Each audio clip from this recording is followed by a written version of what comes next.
Welcome to Informed Tourist. Hello, this is today's VO. I'm here to ask you a question. Do you think you know Canada, eh? Maybe you've heard the jokes about maple syrup, hockey, and people who say sorry a lot. But there's a lot more to this country than just the stereotypes. Maybe you picture a Mountie in a bright red jacket, a rugged lumberjack swinging an axe, or a moose wandering through the wild forests. Those images are classic, but they're just the tip of the iceberg. Canada is a land of surprises, and there's so much more to this country than cliches. It's a place where cultures blend, cities buzz with energy, and every region has its own unique story to tell. Canada isn't just one place. It's a collection of wildly different regions, each with its own vibe, history, and flavor. From the French charm of Quebec to the wild beauty of the Yukon, every corner feels like a new adventure. Imagine surfing the Pacific in the morning and skiing a glacier by afternoon. Okay, not literally, but you get the idea. The possibilities for adventure here are endless, and the landscapes are as diverse as the people. Today, we're ditching the stereotypes and going beyond the tourist traps. We'll uncover hidden gems, meet locals, and see Canada through fresh eyes. We'll travel from the Atlantic's salty air to the Rockies' snow-capped peaks, and all the way to the lush, misty rainforests of the Pacific coast. Each stop along the way has its own magic. Canada is the world's second-largest country, stretching from ocean to ocean to ocean. Its vastness means there's always something new to discover. You can't see it all in one trip, but you can experience it like a local, by joining in the festivals, tasting the food, and soaking up the friendly atmosphere. So grab your imaginary passport, pack your sense of adventure, and get ready for a journey you'll never forget. We're about to road trip across the Great White North, and I'll share a secret tip to help you explore it all. Ready? Let's go. Every great trip starts with a wild idea.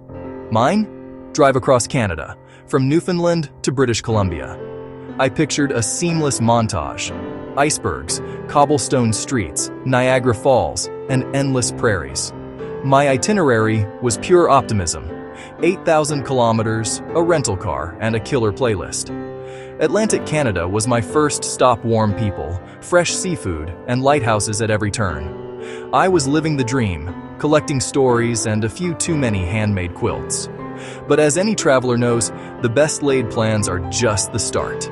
The Maritimes lulled me into a false sense of security. I was blissfully unaware of the marathon ahead. The stage was set. A hopeful traveler, a meticulously planned route, and the vast, beautiful reality of Canada waiting to test me. Adventure and a reality check were just around the corner. Our journey begins in the Maritimes: Nova Scotia, New Brunswick, and Prince Edward Island. These provinces, perched on the edge of the Atlantic, are where the ocean's song is ever present, and the salty breeze carries stories of old. First stop: Peggy's Cove, Nova Scotia.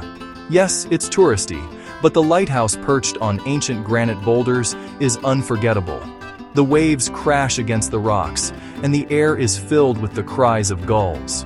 It's a place where you can feel the raw power of the Atlantic and the charm of a tiny fishing village.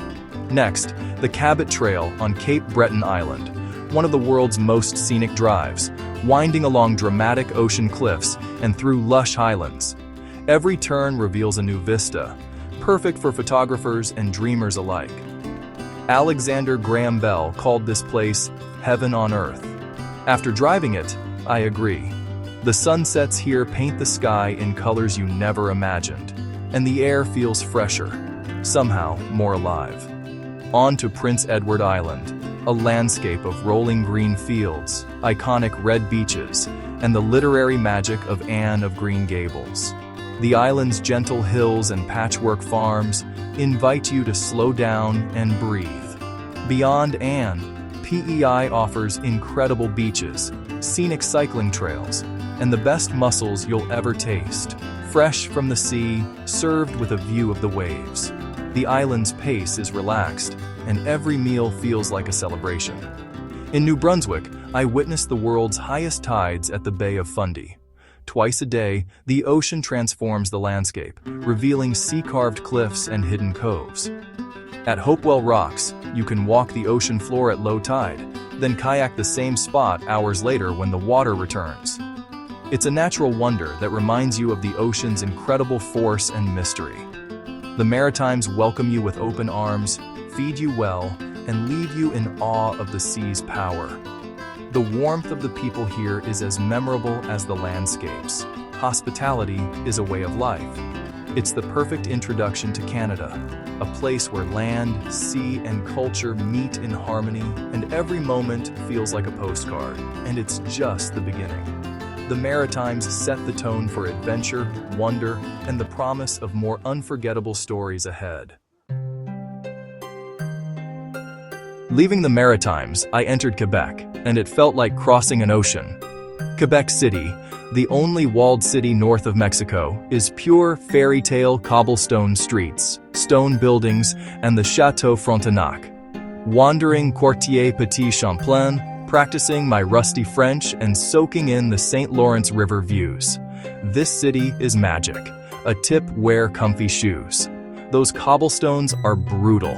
Montreal, just down the river, is a vibrant blend of old and new. Historic streets, futuristic museums, and a buzzing arts scene. The food? Legendary. Bagels, smoked meat, and poutine at La Banquise. Greasy, glorious, and utterly Canadian. Montreal is a city of festivals, art, and infectious. Whether you're exploring the underground city or hiking Mount Royal, Montreal bridges Canada's past and present. Quebec is where North America meets Europe, and you'll want to linger. It's a taste of Canada's unique cultural blend. Crossing into Ontario, I hit Ottawa, Canada's capital, often overlooked but full of national treasures. The Parliament buildings, world-class museums, and skating the Rideau Canal in winter, Ottawa balances history with a relaxed vibe. Next up, Toronto, Canada's largest city and a multicultural mosaic. From Queen Street West to Chinatown, you can travel the world in a day. The CN Tower offers a breathtaking city view. Touristy, but worth it. But Ontario isn't just cities. A short drive brings you to Niagara Falls. The thundering Horseshoe Falls are awe-inspiring, even if the town is a tourist circus. Take the Hornblower cruise into the Spray. You'll get soaked, but it's unforgettable. Ontario is a place of contrasts, urban energy, natural wonders, and endless diversity. It's where Canada's heart beats loudest, and it's a must-stop on any cross-country journey. Onward, west. Leaving Ontario, I hit the Trans-Canada Highway and the vast Canadian Shield. Endless forests and lakes. Then came the prairies, Manitoba, and Saskatchewan, where the road straightens, the sky expands, and the horizon never ends.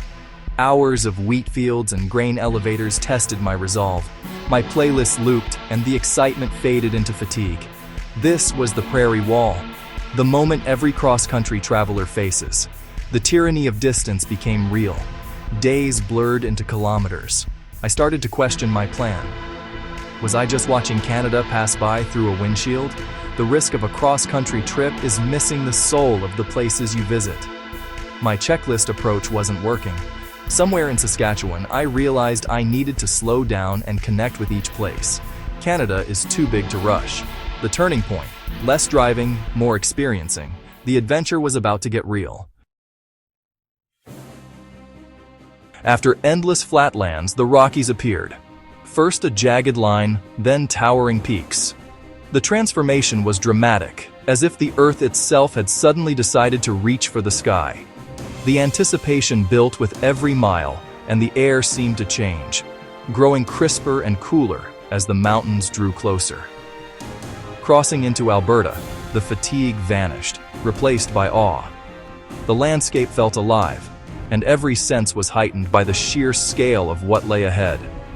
It was as if the province itself was welcoming me with open arms and a promise of adventure. Banff National Park was my first stop. Turquoise lakes, glaciers, and postcard-perfect mountains. The colors were so vivid they almost seemed unreal, and every view looked like it belonged on a magazine cover. It's a place where nature's artistry is on full display. Banff town is busy, but it's the perfect base for exploring. Cafes buzz with travelers swapping stories, and the energy is contagious. Despite the crowds, there's a sense of excitement in the air, a feeling that you're at the gateway to something extraordinary. The gondola up Sulphur Mountain offers jaw-dropping views. As you ascend, the world opens up beneath you. Forests, rivers, and endless peaks stretching to the horizon. It's a perspective that makes you feel both small and incredibly lucky. Lake Louise and Moraine Lake are even more stunning in person. Go early or late to avoid crowds.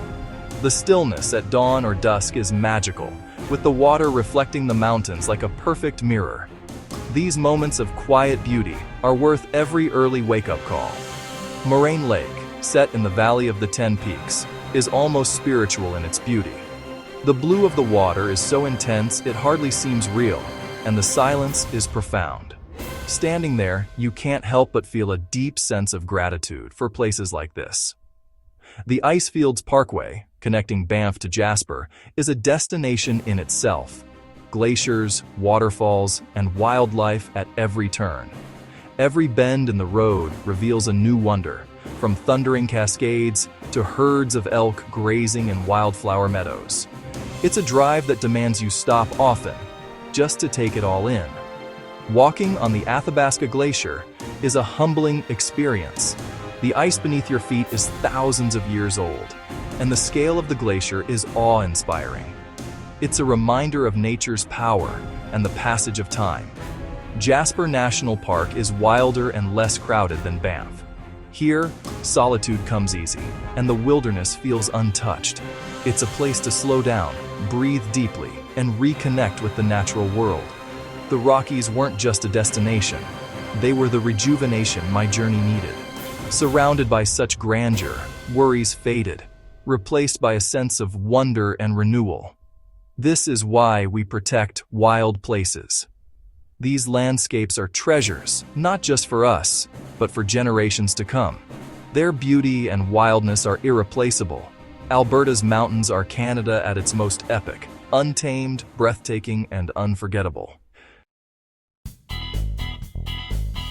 Descending into British Columbia, the landscape shifts. Alpine peaks give way to lush forests and a milder climate. Vancouver is a city where you can ski in the morning and sail in the afternoon. Stanley Park's seawall offers stunning city, mountain, and ocean views. Vancouver's food scene is world-class, especially the sushi. A ferry ride brings you to Victoria, with its British charm, Inner Harbour, and Butchart Gardens. But Vancouver Island's wild west coast is the real gem. Tofino's rainforests, beaches, and surf culture are unforgettable. Inland, the Okanagan Valley surprises with vineyards, warm lakes, and a desert-like climate. Touring wineries and sampling local wines felt a world away from the coast. BC's diversity is unmatched. Rainforests, mountains, beaches, and wine country, all in one province. It's the perfect finale to a cross-country adventure.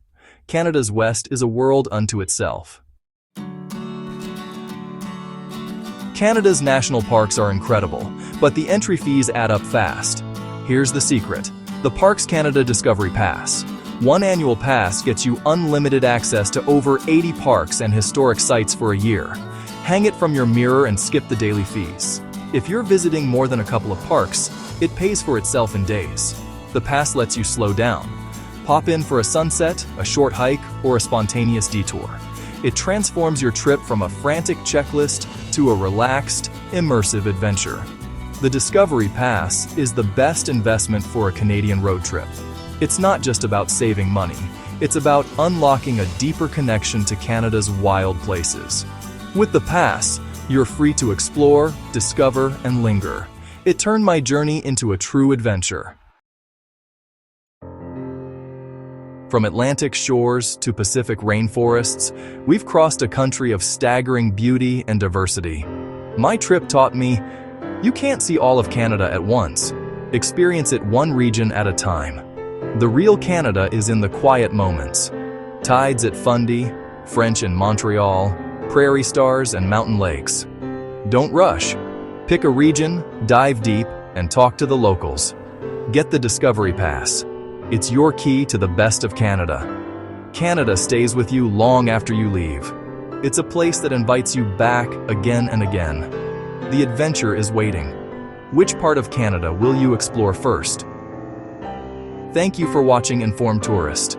If you enjoyed this informative video, please like and subscribe. Now, remember always to have safe travels.